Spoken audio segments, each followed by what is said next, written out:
Gene Hackman happened to notice his daughter's strange expression when she mentioned the bus driver. When he and his wife tried to find out what had happened, they were shocked and immediately called the police. "Pizza's gonna get cold if you keep staring at it like that," Gene chuckled, nudging Hallie's elbow.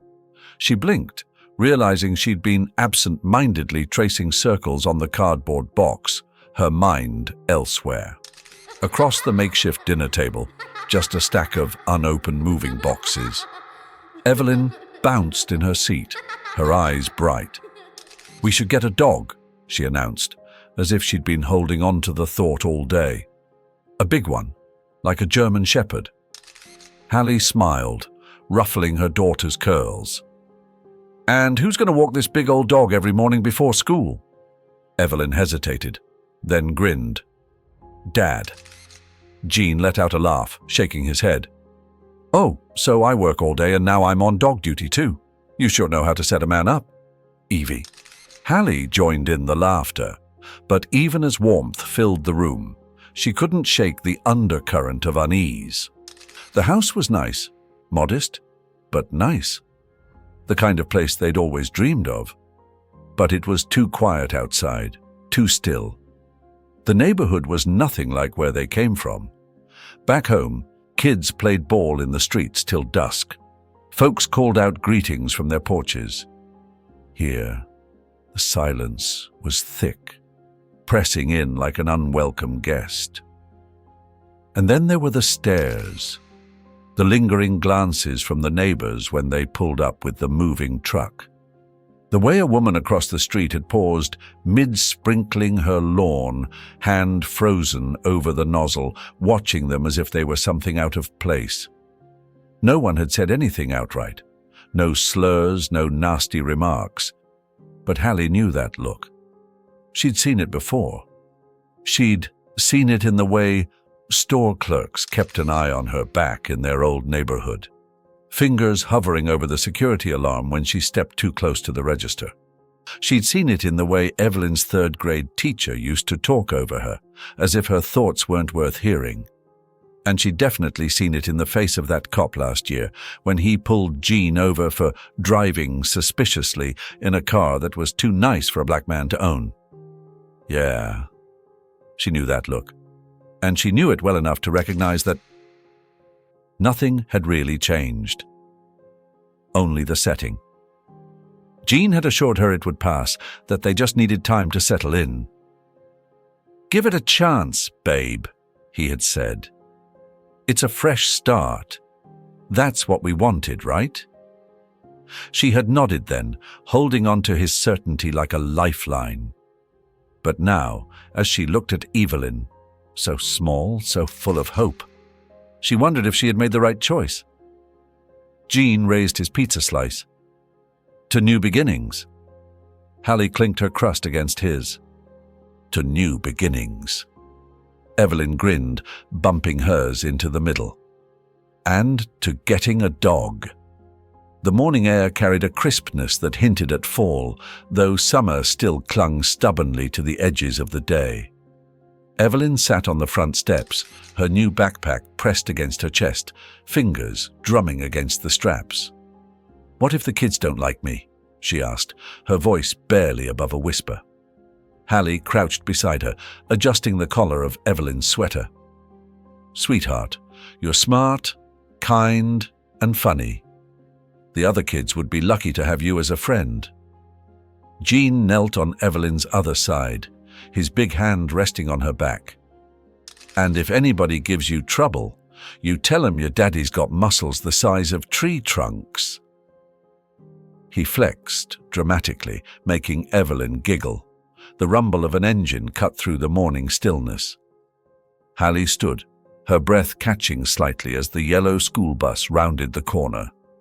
The vehicle slowed, brakes hissing as it pulled up in front of their house.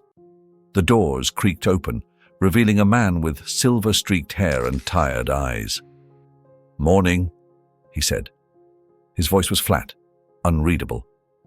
Evelyn hesitated at the curb. Hallie gave her a reassuring nod, and Gene squeezed her shoulder. "Go on, baby girl. You got this." With a deep breath, Evelyn climbed the steps. The driver's gaze flicked to her briefly before shifting away. No smile, no friendly greeting. Just a glance, quick and dismissive. Hallie's stomach twisted. Evelyn walked slowly down the aisle, past rows of unfamiliar faces. Some kids whispered. A few just stared. She slid into a seat near the middle, setting her backpack in her lap like a shield. The doors groaned shut. The bus lurched forward. Hallie and Jean stood together, watching until the vehicle turned the corner and disappeared from sight. "She'll be fine," Jean said, but his voice held a note of uncertainty. Hallie nodded, though the unease in her chest remained. She had wanted a fresh start, a safe place to raise her daughter. But something about this morning felt off, like a wrong note in a familiar song. "She'll be fine."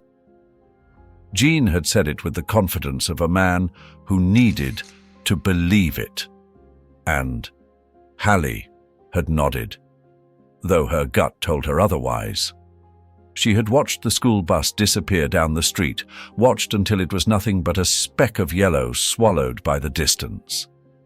Then, and only then, had she allowed herself to exhale.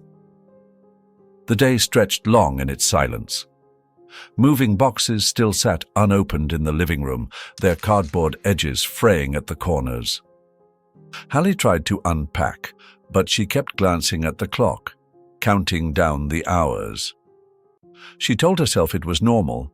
First days were always nerve-wracking for parents. By 3 o'clock, she was at the front window, fingers twitching against the windowsill. The familiar growl of the bus engine made her heart jump. She pushed open the door just as Evelyn stepped off, backpack slung low over one shoulder. "Hey, baby," Hallie called out. "How was it?" Evelyn ran up the driveway, her curls bouncing with each step. "It was good," she chirped. "Miss Thomas is really nice, and I sat with a girl named Harper at lunch. She let me borrow a red crayon because mine broke."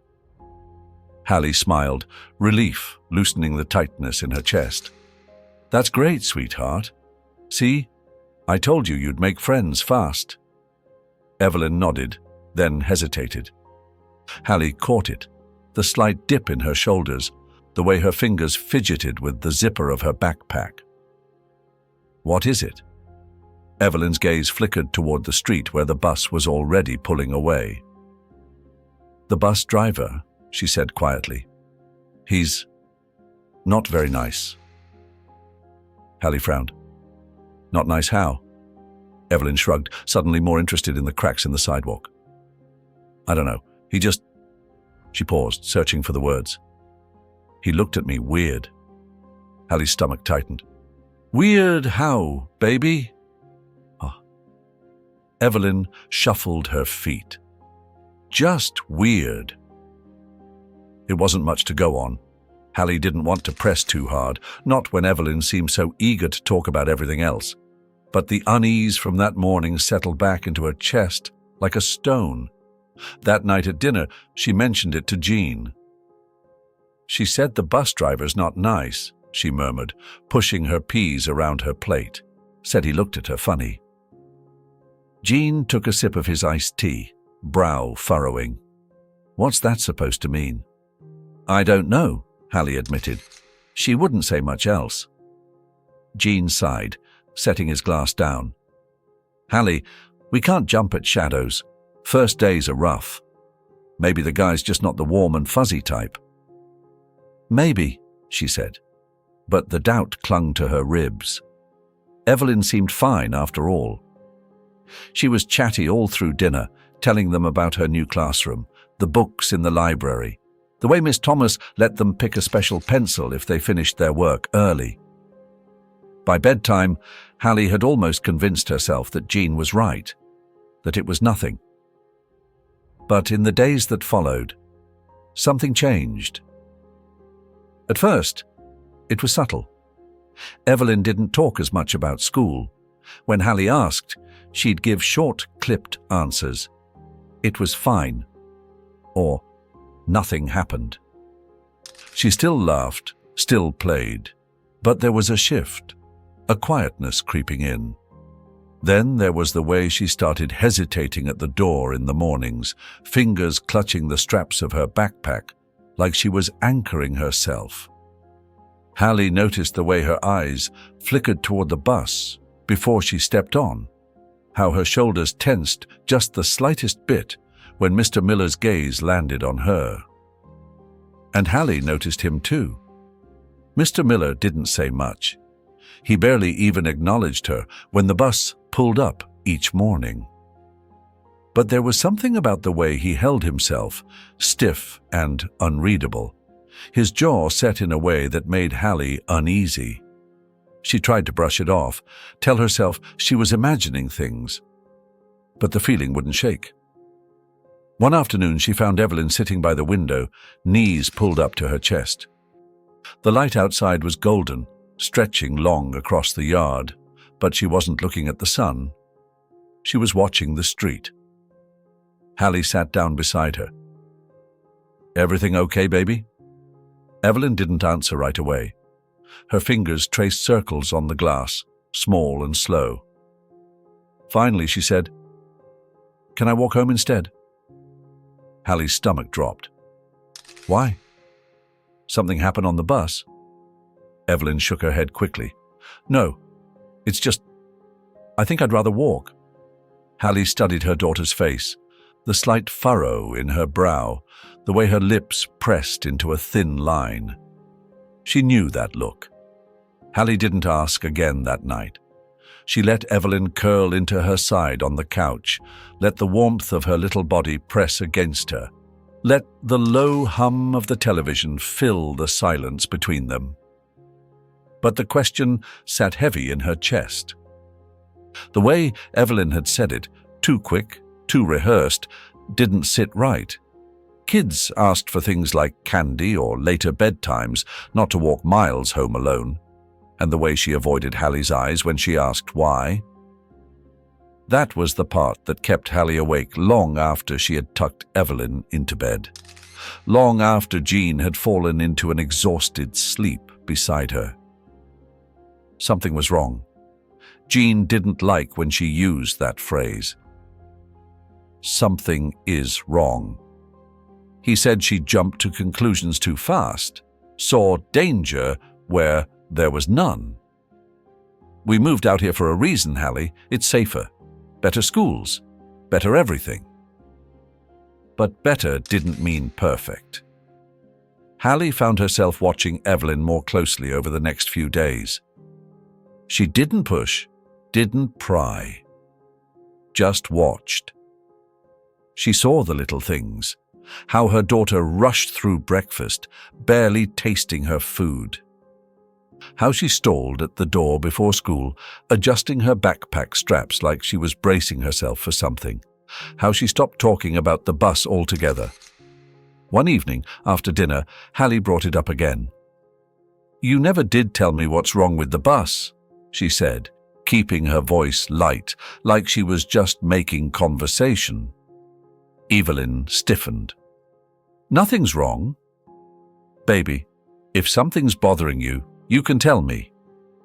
I said it's fine. The words came out sharp, defensive, like a door slamming shut. Hallie frowned. "Evelyn, I don't want to talk about it," Evelyn mumbled, pushing away from the table. She was out of the room before Hallie could stop her. Jean let out a slow breath, rubbing the back of his neck. "She's just tired, Hallie. First week's always the hardest." Hallie stared at the empty doorway where Evelyn had just been. "It's not just that," she said, voice low. "She's different. She's quiet. That's not like her. She's adjusting." Hallie's hands curled into fists. "Or maybe something's happening and she's scared to tell us." Jean sighed, pinching the bridge of his nose. "Hallie, don't Hallie me. You see it too, don't you? She's not herself. Jean hesitated, just for a second, but that second was enough. "She's fine," he said finally. "She'll tell us if something's wrong." Hallie let out a humorless laugh. "You really believe that?" "She's a kid, Hallie. Kids get nervous. They overthink things." He ran a hand over his face, tired. "You can't go making a big deal out of nothing." Hallie felt something sharp twist in her chest. "I'm not making a big deal out of nothing. I'm listening to our daughter." Jean pushed back his chair, standing. "I got enough to worry about with work. I don't have the energy to stress over things that aren't there." And that was the end of it. For him, anyway. Hallie lay awake that night, staring at the ceiling, Jean's even breathing beside her. She thought about Evelyn's face at the window, the way her shoulders hunched when she stepped onto that bus, the way Mr. Miller barely looked at her, yet somehow made her shrink all the same. By morning, she had made up her mind. The next day, Hallie followed the bus. She waited until it was a safe distance down the street before getting into her car, keeping back just enough so she wouldn't be noticed. The engine hummed beneath her hands, but her focus was on Evelyn, watching through the side mirror as she stepped onto the bus. And that's when she noticed it. Evelyn was always last, even when there were other kids waiting. She lingered at the curb every morning, waiting, letting others go ahead. Hallie watched it happen again today. 2 boys got on first, then a girl with a bright pink backpack. Evelyn stood back, hesitating. Mr. Miller said nothing, just watched.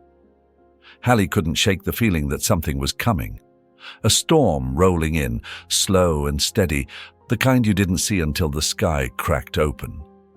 The unease had settled in her bones, thick and heavy. But nothing could have prepared her for the way it would arrive, sudden and gut-wrenching, turning her world inside out. That afternoon, Evelyn didn't come home on time. At first, Hallie told herself not to panic. School buses ran late all the time. Traffic, a substitute driver, a minor delay. But as the minutes stretched into an hour, then nearly 2, she felt her stomach twist itself into knots. She had called Jean at work, her voice steady despite the tightness in her throat. "Evelyn's not home yet." A beat of silence, then his voice, low and sharp. "What do you mean, not home?" Hallie swallowed, her fingers gripping the phone. "I don't know. The bus should have been here by now. I'm on my way." By the time Jean pulled into the driveway, Hallie was pacing, her heart hammering in her chest. Every car that passed made her flinch. Every second that ticked by sent another jolt of fear through her. And then, just as Jean stepped onto the porch, the front door creaked open. Evelyn stood there, small and trembling, her clothes rumpled, her curls frizzed from the wind. Her backpack hung loosely off one shoulder, her sneakers scuffed with dirt. But it was her face, pale, streaked with dried tears, that made Hallie's breath catch in her throat. "Baby!" Hallie moved toward her, kneeling to her level. "Where were you?" "We've been worried sick." Evelyn's lower lip wobbled. Her hands clenched into fists at her sides, like she was holding something in. Jean crouched beside them. "Evelyn, talk to us. What happened?" For a moment, Evelyn just stood there, eyes darting between them, her body rigid. Then, in a voice so small it barely reached their ears, she whispered, "He did it again." The words were like a slap, sharp and stinging. Hallie's body went cold. "Who, baby? Who did what?" Evelyn squeezed her eyes shut, her whole body trembling now. "Mr. Miller." Her voice broke on the name. "He made me get off the bus. Not here. Somewhere else." Jean's hands curled into fists, his jaw tightening. Where? I don't know, Evelyn choked out. It was far. I didn't recognize anything. He stopped. He told me to get out and... She hiccuped, sucking in a shaky breath. And he said if I told anyone, we'd have to leave. That everyone would want us gone. Hallie pulled Evelyn into her arms, rocking her gently, the way she used to when she was little and afraid of thunderstorms. Oh, baby, she whispered into her curls, her own tears falling freely now. I'm so sorry. Evelyn clung to her, her small fingers digging into Hallie's sweater, as if holding on for dear life. Jean stood abruptly, his breath ragged. He paced to the other side of the room, hands on his hips, eyes burning with fury. That son of a... He cut himself off, exhaling sharply. Hallie looked up at him, her own anger curling beneath her ribs like fire. We're calling the police. Jean nodded once. Damn right we are. He grabbed his phone, his fingers shaking as he dialed. The room was silent except for the sound of Evelyn's sniffles and the distant hum of traffic outside. Hallie kept stroking her daughter's hair, whispering reassurances, though she wasn't sure who she was trying to convince, Evelyn or herself. Somewhere in the pit of her stomach, she had known. From the first day, from the first glance, she had known something was wrong. And now, there was no more denying it. The knock came faster than expected, sharp and authoritative, sending a jolt through Hallie's already frayed nerves. Jean had barely hung up with dispatch before the squad car rolled up, lights flashing but sirens off. It made her wonder how seriously they were taking this. Jean opened the door, stepping aside as two officers entered. The older one, a white man in his 50s with a graying mustache, surveyed the room with the careful detachment of someone who had seen it all before. His badge read, Officer Thompson. The woman beside him, younger, black, had a softer expression, but sharper eyes. Officer Brooks. Hallie straightened, arms still wrapped around Evelyn, whose small body felt stiff as stone in her lap. She wasn't crying anymore, but her breath still hitched in uneven little gasps. Thompson cleared his throat. You the ones who called? Jean nodded. Yeah, it's about our daughter. She... His voice faltered for a moment, jaw tightening before he pushed forward. She was left alone, dropped off in the middle of nowhere, by her school bus driver. Thompson's mustache twitched. That so? Hallie felt Evelyn flinch at the skepticism in his tone. She's 8, Hallie said, forcing steel into her voice. He put an 8-year-old out on the street and told her to find her way home. Brooks took a step forward, her expression unreadable. We'd like to hear from her directly, if that's okay. Hallie looked down at Evelyn, rubbing slow circles into her back. Baby, can you tell them what happened?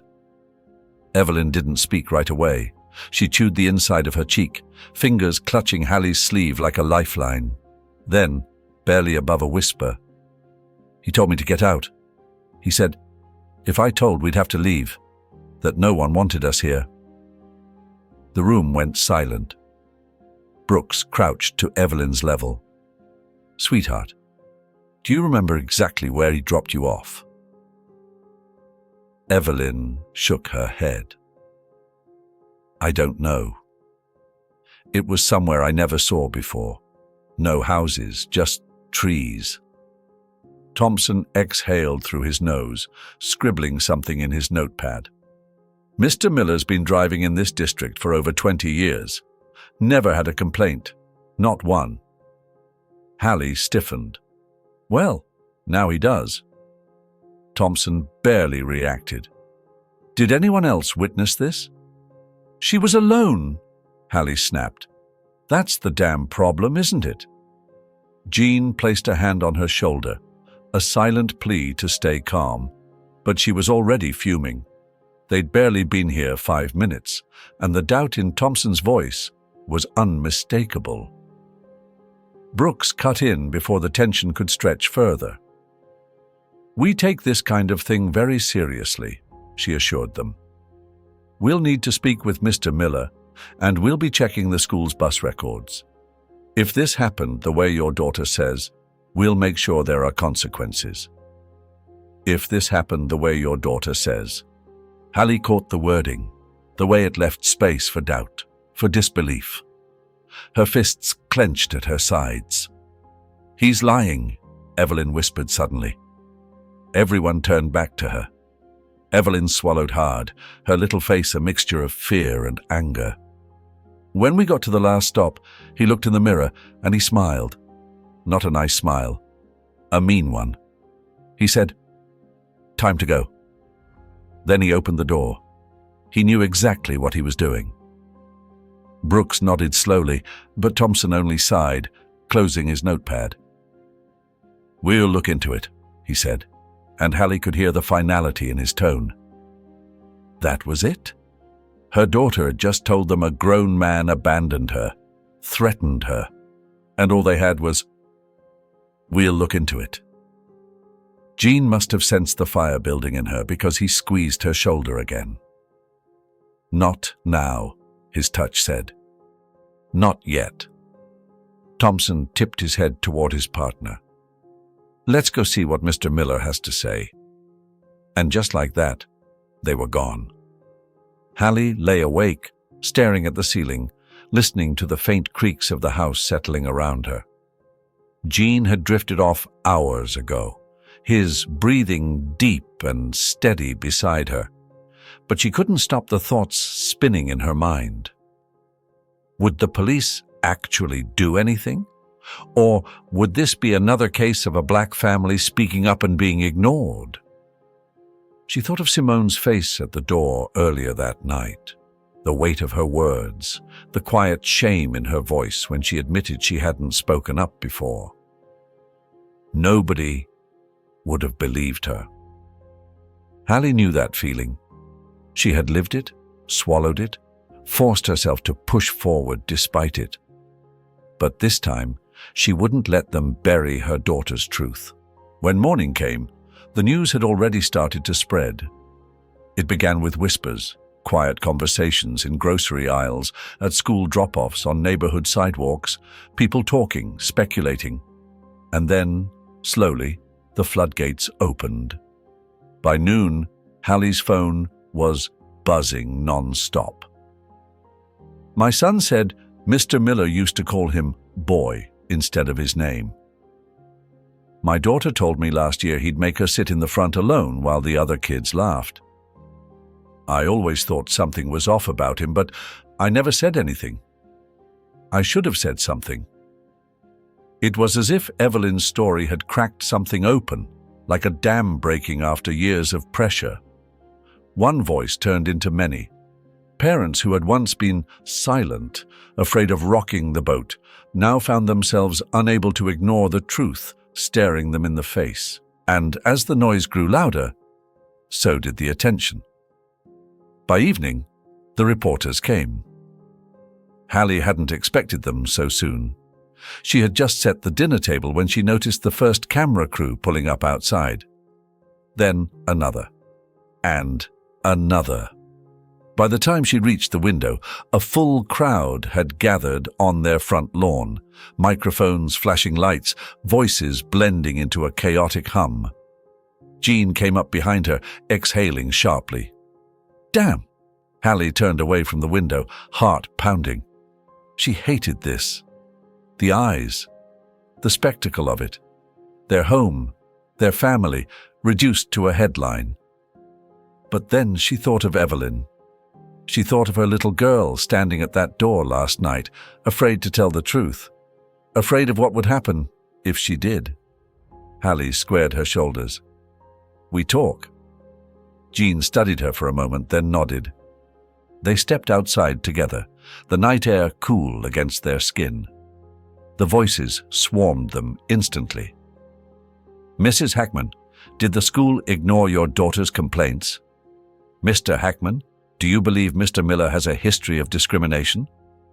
Do you think this is a case of racial bias? The questions fired off one after another, flashes of cameras making Hallie's head spin. She held up a hand, her voice clear and steady. "We are here because our daughter was wronged," she said. "Because she was made to feel unsafe by someone who was supposed to protect her. And now we know she wasn't the only one."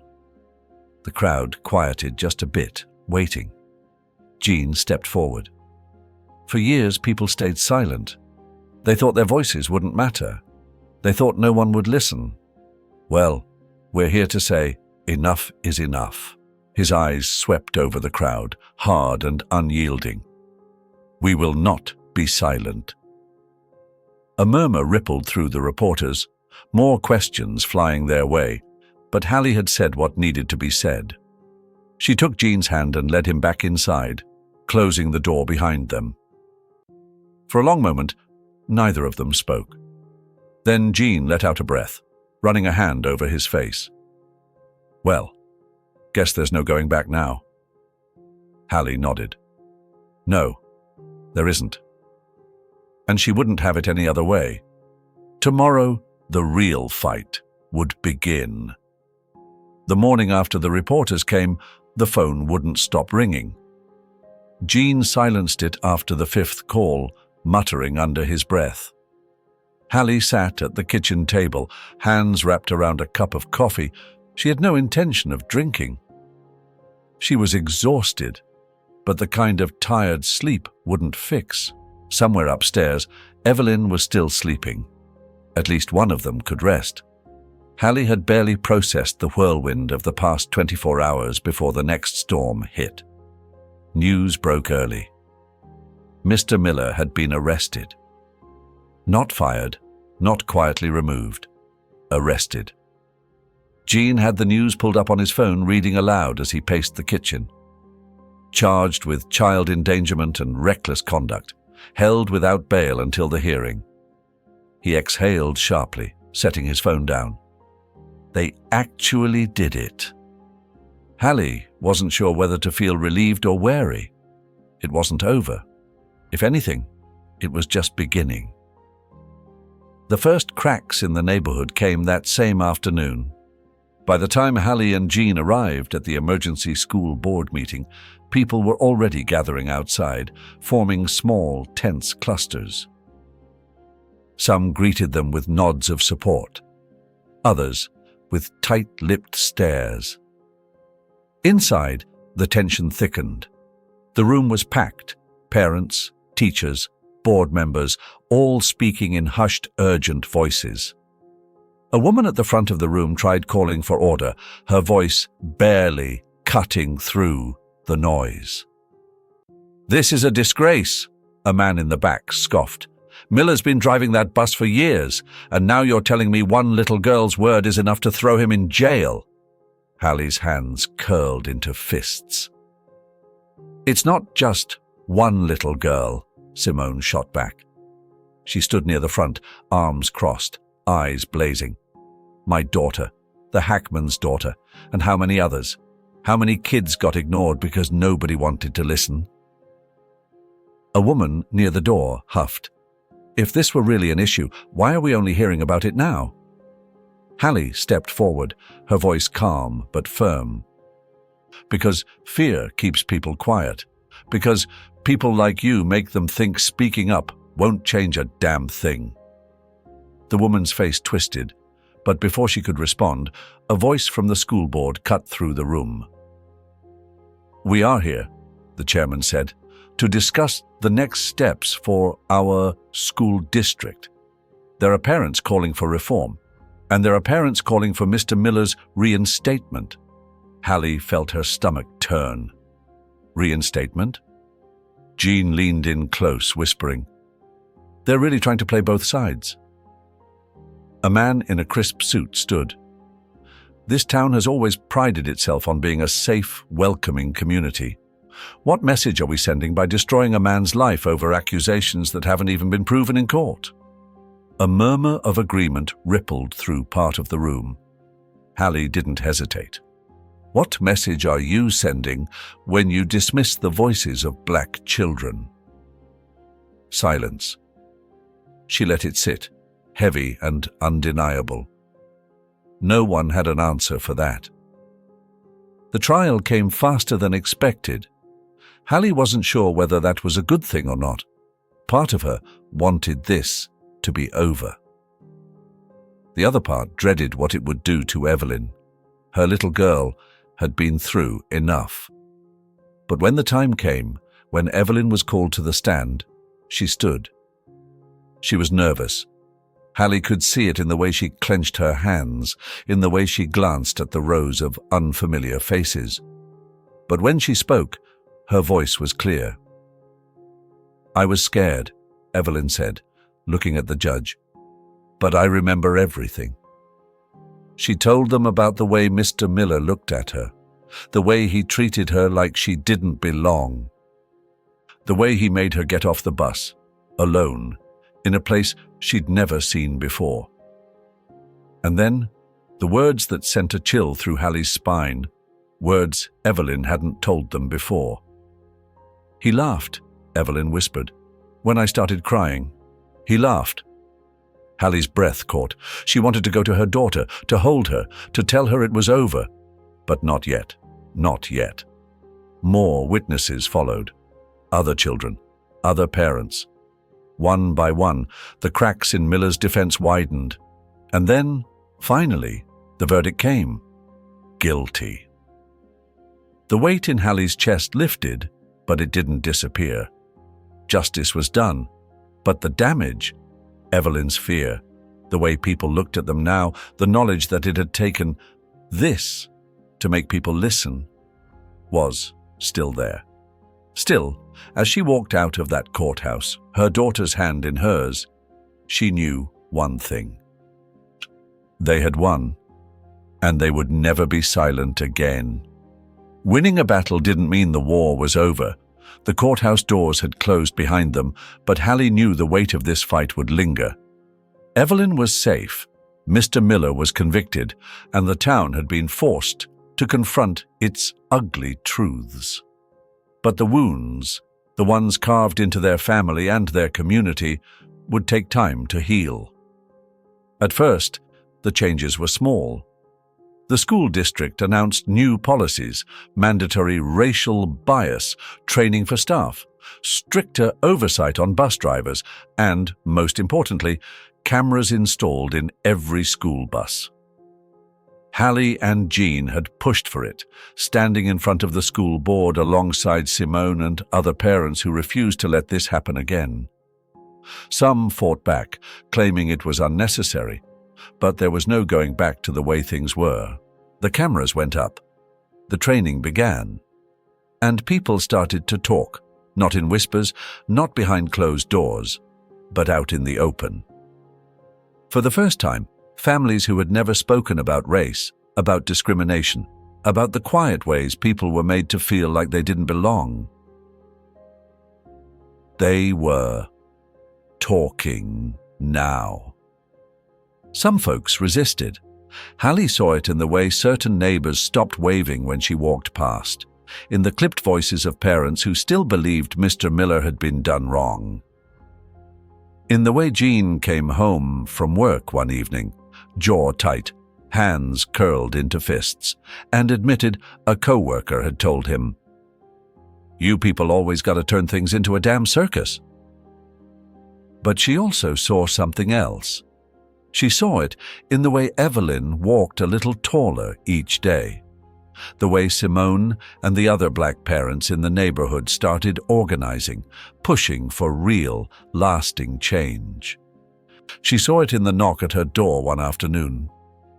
Hallie opened it to find Sarah, the same neighbor who had once spat venom at her in the park, the same woman who had all but told her she didn't belong. Sarah stood on the porch, wringing her hands, eyes darting toward the street, like she didn't want anyone to see her there. "I was wrong," she said, voice barely above a whisper. Hallie folded her arms. "About what?" Sarah swallowed. About all of it. About what happened to Evelyn. About you. About the way I treated you that day. She exhaled, looking away for a second before meeting Hallie's gaze again. I didn't want to see it. Didn't want to believe this town was the kind of place where something like that could happen. But it did. And I should have believed you from the start. Hallie studied her. The old her, the her from months ago, might have slammed the door. Might have told Sarah exactly where to shove her too-late apology. But Evelyn's face flashed in her mind. Her daughter, brave enough to tell the truth when no one wanted to hear it. Hallie sighed. You should have. Sarah nodded, looking down. I know, I needed to say I was sorry. Hallie let the words settle between them. The pain wasn't gone. The damage couldn't be undone. But maybe, just maybe, this was a start. She stepped back, just enough to hold the door open. Come in. The bus pulled up, its bright yellow surface gleaming under the soft morning light. Evelyn stood at the curb, gripping the straps of her backpack, watching as the door swung open. And then she smiled. The new driver, a black woman with warm eyes and a welcoming grin, greeted each child as they climbed aboard. She bent slightly, talking to the smaller kids, making sure they felt seen. Hallie stood a few steps back, watching. Evelyn turned, catching her mother's gaze. She gave a small wave, the same little gesture she had done on her first day in this neighborhood, before everything had gone wrong. But today, there was no hesitation in her step, no fear in her shoulders, just her daughter, standing tall, stepping forward. Hallie waved back, feeling Jean's presence beside her, steady and strong. As the bus rumbled down the street, disappearing into the distance, Hallie took a deep breath, letting it fill her lungs, letting it settle deep in her bones. They had fought. They had won. Not just for Evelyn, for every child who would come after, for every voice that had been ignored for too long. The road ahead wouldn't be easy. Change never was. But as she stood there, watching the morning unfold, Hallie felt something she hadn't in a long time. Hope. The journey of the Hackman family is a deeply emotional and thought-provoking exploration of resilience, justice, and the power of speaking up. From the moment Hallie senses something is wrong to the final scene where Evelyn steps onto the bus without fear, the story slowly unravels the painful reality of discrimination while highlighting the courage it takes to challenge injustice. Evelyn's transformation is especially powerful. She begins as a bright, innocent child who gradually becomes withdrawn, burdened by fear and silence. Yet, with the unwavering support of her parents, she finds her voice. Standing before a courtroom, facing a world that often doubts black children, she refuses to be silenced. Her bravery becomes the catalyst for real change, inspiring other families to speak out and forcing the community to confront its biases. Hallie's journey is equally striking. A mother's intuition becomes her driving force, pushing her beyond doubt and dismissal.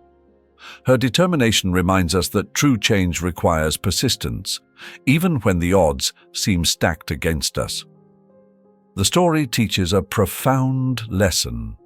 Silence enables injustice, but courage, especially when shared, can break cycles of oppression. It's a testament to the strength of love, the importance of allyship, and the hope that comes with fighting for what's right.